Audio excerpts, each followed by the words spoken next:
আমরা জাকের বাড়িকে অবশ্যই ক্ষমতায় বসাবো, মসনদে বসাবো। জাকের বাড়ি ক্ষমতায় আসবে, অবশ্যই আসবে, কোনো সন্দেহ নাই। আল্লাহ তাআলা পরম করুণা, আল্লাহ তাআলা সমস্ত কিছু সৃষ্টি করে দিয়েছে। আমি গত ঈদুল ফিতরের জামাতে বলেছিলাম, সকল দলের খেলা শেষ, জাকের পার্টির বাংলাদেশ। সকল দলের খেলা শেষ, জাকের পার্টির বাংলাদেশ। সুতরাং জাকের পার্টি বাংলাদেশ কিন্তু সৃষ্টি হবে।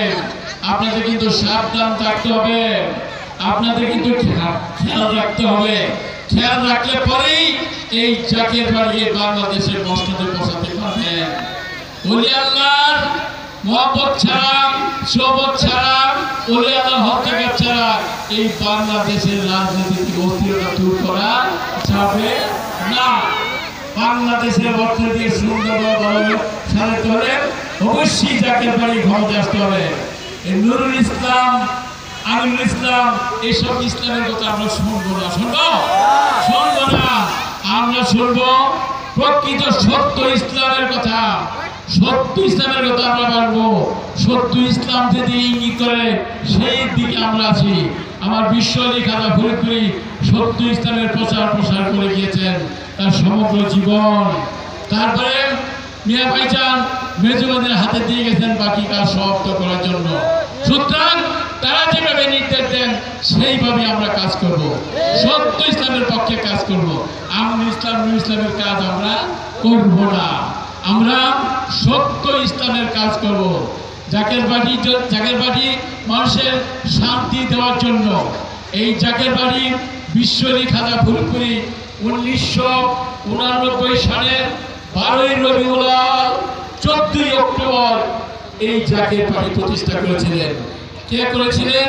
বিশ্বরী খাজা ফরিদপুরি জাকের বাড়ির প্রতিষ্ঠাতা। তিনি জাকের বাড়ি প্রতিষ্ঠা ঘোষণা করেছিলেন। ঠিক নি? ঠিক।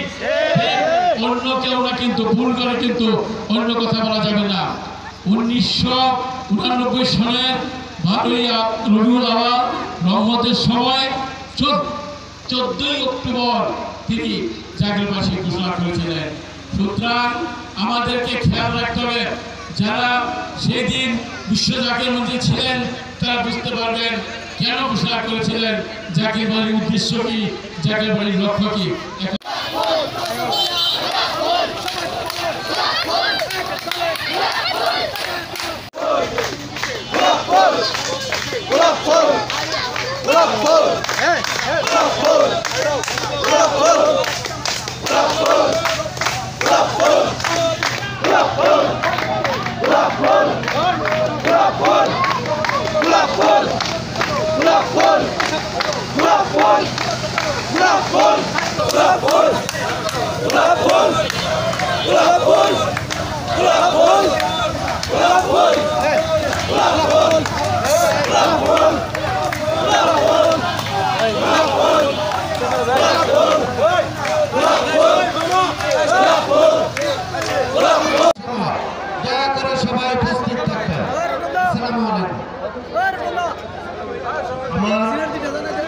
প্রাণপ্রিয় জাকের বাড়ির নেতৃবৃন্দের উদ্দেশ্যে একটা কথা বলছি,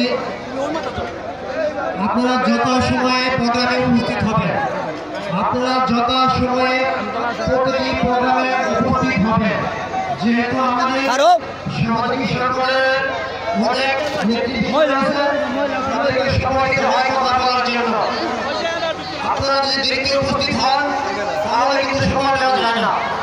আপনারা যত